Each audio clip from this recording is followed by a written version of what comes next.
अनुसूचित जाति और अनुसूचित जनजाति आरक्षण में क्रीमी लेयर को लेकर सुप्रीम कोर्ट के हालिया फैसले के विरोध में विभिन्न संगठनों ने देश भर में भारत बंद का आह्वान किया है। हजारीबाग के जिला मोड़ चौक पर झामुमो, भीम आर्मी और आजाद समाज पार्टी जैसे कई राजनीतिक दलों ने इस बंद का समर्थन किया। प्रदर्शन के दौरान सभी दुकानों, स्कूलों और कॉलेजों का पूर्ण रूप से बंद रहना देखा गया। हजारीबाग के विभिन्न प्रखंडों में भी भारत बंद का प्रभाव साफ दिखाई दिया।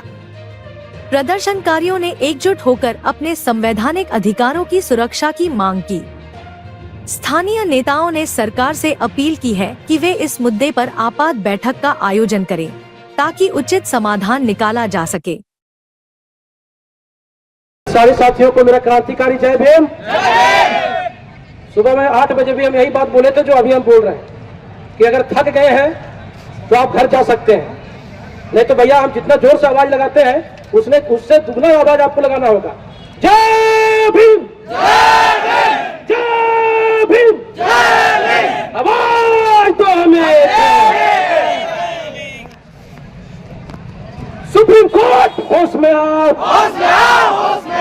अपना फैसला वापस लेना होगा।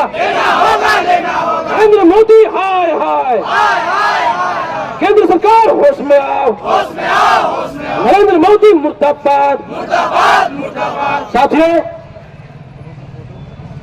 हक और अधिकार के लड़ाई में निमंत्रण नहीं भेजे जाते हैं। जिसका जमीन जिंदा होता है वो खुद क्या करने आते हैं, समर्थन में आते हैं। और ये जो यहाँ पे आवाम दिख रहा है, ये सब दिखा दे रहा है कि हम लोग एक हैं, इसलिए तो बोल रहे हैं आवाज तो। और आज 2 अप्रैल 2018 की जो घटना घटी थी, हम लोग फिर से दोहरा दिए हैं। शहर में बंद करवा करके हम लोग पूरा वापस अंबेडकर चौक में उपस्थित हो गए हैं और सारे दुकानें बंद करवा दिए हैं। और सिर्फ भीम आर्मी का बैनर दिखा उन लोग को, सटासट शटर गिरना चालू हो गया। और मैं यहाँ किसी का धन्यवाद नहीं देने आया हूँ, न धन्यवाद दूंगा, क्योंकि यह सबकी लड़ाई है। अगर अधिकार खत्म होता है तो सिर्फ कृष्ण का अधिकार नहीं खत्म होगा, सारे लोगों का अधिकार खत्म होगा। ये सरकार की दोहरी नीति, ये सरकार के षड्यंत्र में आज भी हमारे बहुत सारे अनुसूचित जाति समाज के लोग फंसे हुए हैं, जो कि आज यहाँ उपस्थित नहीं हुए हैं। क्या आज हजारीबाग में इतने ही संख्या में अनुसूचित जाति समाज के हैं? इतना ही संख्या में अनुसूचित जनजाति समाज के हैं। और हम लोग बड़ी बड़ी बात करते हैं। कितने साथी हैं जो अपने घर परिवार से लोगों को लेकर के आए हैं इस लड़ाई में? कितने साथी हैं? बड़ी बड़ी बातें सुन रहे थे थोड़ा देर पहले। 8 बजे सबसे पहले यहाँ उपस्थित हुए, गेट को खोलने में काम किए हैं 8 बजे। जिसको पता होता है कि भाई अगर अधिकार छीन रहा है, अगर अभी हम नहीं लड़े तो आने वाली पीढ़ी हमको आनी देगी कि जब अधिकार छीन रहा था उस समय आप क्या कर रहे थे।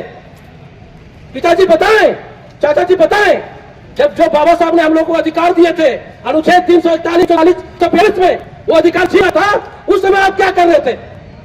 उस समय हम अपने हाथ भी न झुका सके।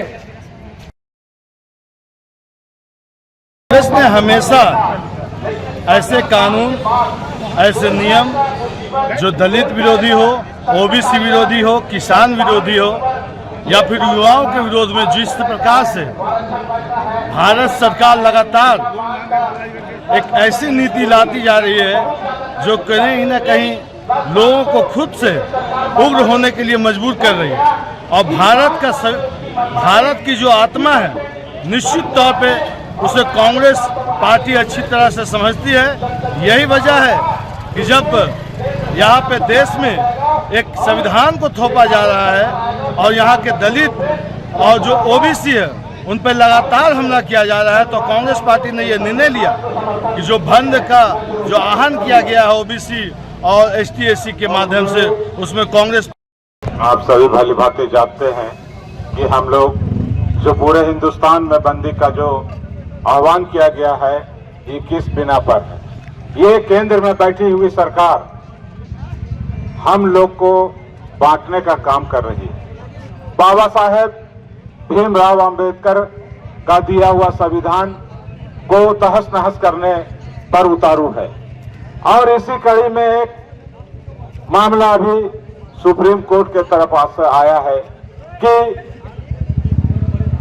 जो संविधान में आरक्षण अनुसूचित जाति अनुसूचित जनजाति को दिया गया था, उसमें क्रीमी लेयर को भी समायोजित किया जाए, जो बर्दाश्त के काबिल नहीं है। इसे हम लोग हर तरह से संसद से लेकर सड़क तक के इसका विरोध करेंगे और करते रहेंगे और किसी भी तरह से इस कानून को लागू नहीं करने देंगे। ये हम लोग को तोड़ने के लिए दलित, महादलित और कई तरह के परसेंट अपनाते रहते हैं। ये इनका काम है कि ये आपस में लड़ते रहें और हम राज करते रहें। आज हमारे जो माननीय मुख्यमंत्री हैं, केंद्रीय कमेटी का निर्देशानुसार इस जो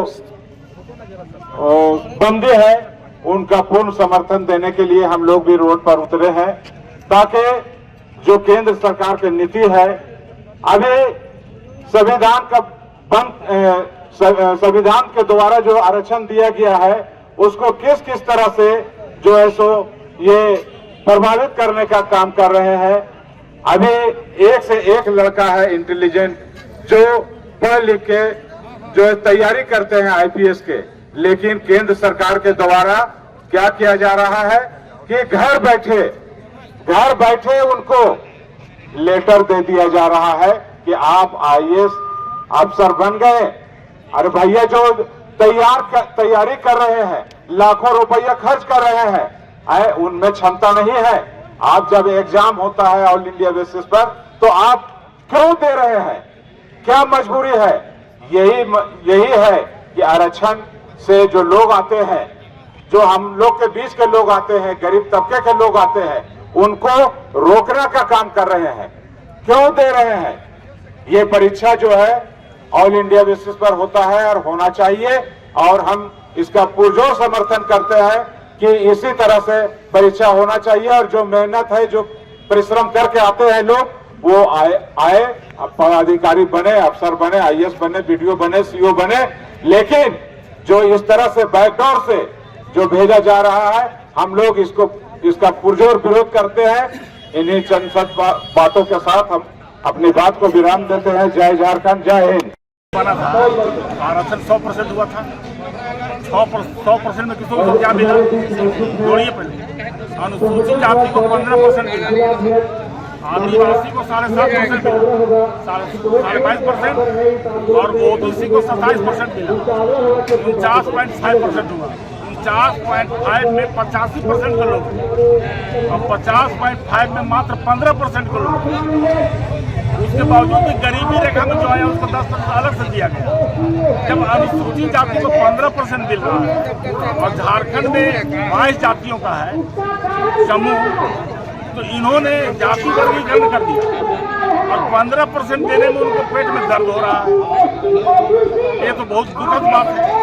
आज 50.5% ले रहे हैं, उनको कोई दर्द नहीं, उनको बहुत अच्छा लग रहा है। 15%, 85% में 49.5% ले रहे हैं और उसके बावजूद भी उनको दर्द हो रहा है कि बहुत बड़ा आरक्षण है। आरक्षण तो हम कहाँ ले रहे हैं? अपर कास्ट के लोग जो है क्या आरक्षित है, वो आरक्षण ले रहा है। हम 15% हमको दिया गया है, तो उनको दर्द होना, दिक्कत हो रहा है। तो एक वर्गीकरण जो किया है दलित और महादलित, बहुत गलत काम किया है। ये हमें जो अनुसूचित जाति हम लोग जो भाई थे, उनको वर्तमान सरकार और सुप्रीम कोर्ट के जज मिल के उन्होंने बांटने का काम किया और हमको लड़ाने का काम किया। तो हम लोग आपस में लड़ते रहे, मात्र 15% मिलते हैं। आज अपर कास्ट के लोग जो पैदा होता है तो सैकड़ों एकड़ जमीन लेकर पैदा होता है, लेकिन जब अनुसूचित जाति पैदा होता है तो उसके माए बाप के पास घर भी नहीं रहता, ये दुर्भाग्य है। तो उसके बावजूद भी हम क्लीमी लेयर में आते हैं। कैसे क्लीमी लेयर में आ गए भाई?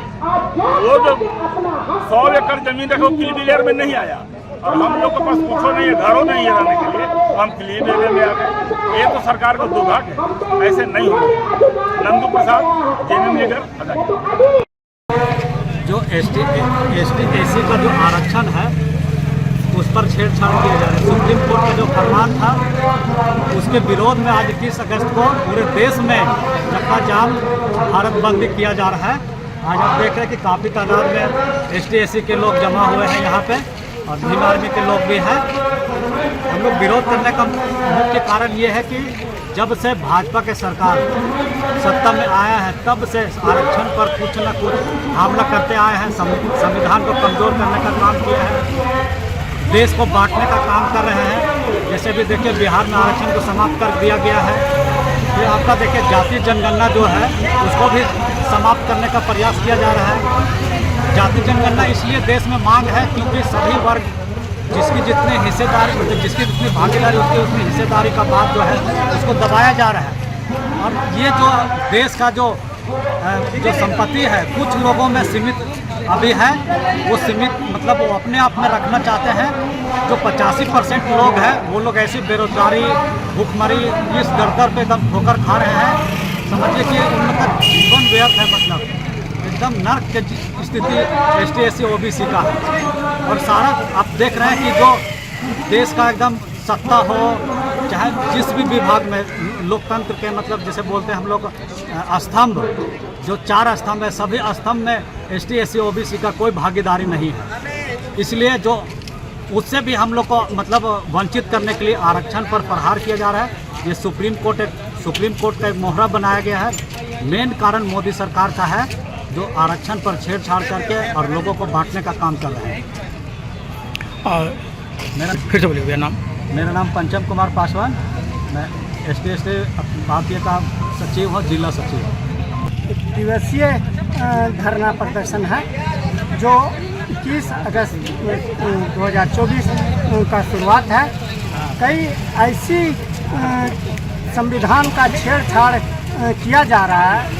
सरकार अपनी ओर से तो नहीं कर रहा है लेकिन घुमा कर रहा है, सुप्रीम कोर्ट के थ्रू कर रहा है, जिससे सरकार पर कोई आंच ना आए, सरकार किसी तरह का बेवधा में ना पड़े। इसलिए सरकार सुप्रीम कोर्ट का सहारा ले रहा है। ये सहारा लेकर SC/ST आरक्षण के लेकर छेड़छाड़ कर रहा है। इसमें बहुत तरह का बदलाव लाया जा रहा है, कई तरह का काला कानून लागू कर रहा है, जिससे कानून के थ्रू हम SC/ST को वंचित किया जा रहा है। ये चाहे वो आरक्षण स्कूली शिक्षा हो, सामाजिक शिक्षा हो, चाहे वो सरकारी शिक्षा हो, कहीं भी आरक्षण देने के नाम पर ये कतराती है और हम लोग को कहीं ना कहीं किसी तरह का छेड़छाड़ करके भटकाना चाहता है। ये सरकार आने वाले दिन में हम लोग चाहेंगे इस सरकार को उखाड़ फेंकने के लिए, क्योंकि जो हमारा संविधान से छेड़छाड़ करेगा हम उसको कभी छोड़ने नहीं जा रहे हैं। और आज का ये एक ट्रेलर है, अभी आने वाले दिन में पिक्चर भी इनको दिखाया जाएगा कि ये पिक्चर SC/ST का कैसा पिक्चर होगा। ये सिर्फ अभी ट्रेलर है। इसलिए मैं मीडिया वालों से कहना चाहेंगे इस न्यूज़ के थ्रू सरकार तक पहुंचाने का सहयोग करें और सरकार को ये जानना होगा कि हम जिस चीज़ को छेड़े हैं वो लोग छोड़ेगा नहीं। परिचय दे दें अपना। मैं चंद्रशेखर आज़ाद, अखिल भारतीय SC/ST एकता मंच के हजारीबाग जिला अध्यक्ष। संविधान एक ऐसा चीज बाबा साहब और आज जितना भी दलित समाज आखिर उनको क्या ऐसा जरूरत पड़ गया कि ये संविधान के साथ छेड़छाड़ करना और जो सिस्टम बना है उसको आप लाभान्वित ना करते हुए और आज आप देखिए कि हर एक नए चीज़ों को लेकर के नए बातों को लेकर के आप उसको दिग्भ्रमित करते जा रहे हैं, युवाओं को रोड पे लाते जा रहे हैं। अगर यह मुद्दा आगे चलता रहा, यह आक्रोश आगे चलता रहा तो एक दिन ऐसा होगा कि जो सड़क पे है सदन का भी घेराव करने का प्रयास करेंगे। मैं यही चीज़ कहना चाहूँगा कि जितना भी संविधान में जो चीज़ है उनके साथ छेड़छाड़ ना करें, नहीं तो बहुत ज़्यादा दिक्कत होगा। आरक्षण को मतलब छेड़छाड़ ना करें, जो दिया गया है आरक्षण बाबा साहब और प्लस में जो संविधान दायरा दिया है उस दायरे में रह करके लोगों का जो संपूर्ण अधिकार है उसको देने की कोशिश करने का प्रयास करें। परिचय, मैं सुनील कुमार।